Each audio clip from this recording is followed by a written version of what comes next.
গত ৭ বছরে সুনামগঞ্জ ২৫০ শয্যা বিশিষ্ট জেলা সদর হাসপাতালের বিদ্যুৎ বিল বকেয়া পড়েছে ৪৫,৬২,২৭২ টাকা।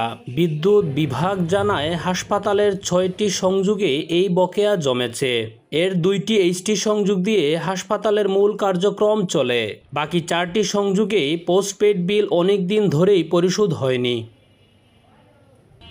বারবার নোটিশ দেওয়া হলেও হাসপাতাল কর্তৃপক্ষ কোনো উদ্যোগ নেয়নি।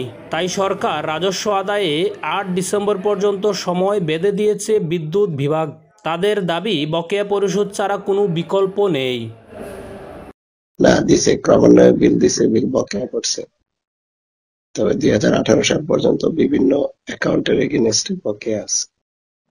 মাহবুব সাহেবের সাথে আমার অ্যাসিস্ট্যান্ট ইঞ্জিনিয়ারের কথা হয়েছে, তো ওরা বিল যদি ঠিক সময় না দিতে পারে তাহলে আমাদের লাইন কাটা লাগবেই। সংযোগ বিচ্ছিন্ন হলে বন্ধ হয়ে যাবে ওআইটি, আইসিইউ সহ জরুরি সব সেবা। এ নিয়ে উদ্বেগ বাড়ছে রোগীদের মধ্যে। সুনামগঞ্জের সদর হাসপাতালে এই বাতি অঞ্চলের মানুষ যদি একদিন এই হাসপাতাল বিদ্যুৎ বিচ্ছিন্ন থাকে তাহলে চরম ভোগান্তির শিকার হতে হয়। এখানে নাকি ২০১৮ সাল থেকে বিদ্যুৎ বিল দেওয়া হয় না। আমরা এখন জানতে পারছি যে হয়তোবা যদি এই ৯ তারিখের মধ্যে বিদ্যুৎ বিল দেওয়া না হয় তাহলে সংযোগটি বিচ্ছিন্ন করা হবে। আমার মনে হয় যে স্বাস্থ্য অধিদপ্তর যে সরকারি ওনারাও এটা রেগুলার মনিটরিং করেন না, বা যারা সুনামগঞ্জ জেলার যে মেডিকেলের যে দায়িত্বে ছিলেন ওনাদের অবহেলা আছে। অবশ্যই এই জন্যই আজকে এই বিশৃঙ্খলা সৃষ্টি হচ্ছে, এমনকি এই ভোগান্তিটা আমাদের সাধারণ জনগণদেরকে ভোগ করতে হবে।